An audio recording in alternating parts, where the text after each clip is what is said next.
সিদ্দিকী আমাদের হৈবতপুর ইউনিয়নের কৃতি সন্তান। ও ঢাকায় একটা ছোট চাকরি করত। আপনারা দেখেছেন যে গণ অভ্যুত্থানে ফ্যাসিস্ট বাংলাদেশ ছেড়ে পলায়নের পূর্ব মুহূর্তে তার আজ্ঞাবহ বাহিনী তাকে গুলি করে কি গুরুতর আহত করেছে। দীর্ঘদিন সে চিকিৎসারত ছিল। তার চিকিৎসার ক্ষেত্রে মূলত রাষ্ট্রের দায়িত্ব ছিল তাকে সুস্থ করে তোলবার ক্ষেত্রে, কিন্তু রাষ্ট্রের এখানে ভূমিকা অত্যন্ত কমই ছিল। আপনি পরিবারের কাছে জানতে পারবেন মূলত তার চিকিৎসার ক্ষেত্রে তার পরিবারই মূল ভূমিকাটা পালন করেছে।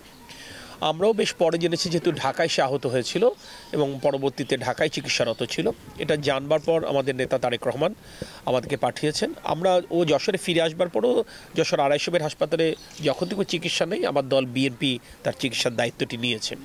আজকে আমরা তারেক রহমানের পক্ষ থেকে একটু আর্থিক অনুদান নিয়ে এসেছি এবং আমরা পরিবারকে আশ্বস্ত করেছি যদি আগামীতে একটি সুষ্ঠু নির্বাচনের মাধ্যমে বাংলাদেশ জাতীয়তাবাদী দল বিএনপি রাষ্ট্র পরিচালনার দায়িত্বে পায়, তাহলে আমাদের নেতা তারেক রহমানের যে কথা সেটি হচ্ছে দীর্ঘ ফ্যাসিবাদ বিরোধী আন্দোলনে যারাই আত্মত্যাগ করেছে, যারাই বিভিন্নভাবে পঙ্গুত্ব বরণ করেছে শারীরিকভাবে, এই সমস্ত পরিবারের দায়িত্ব পুনর্বাসনের দায়িত্ব রাষ্ট্র গ্রহণ করবে।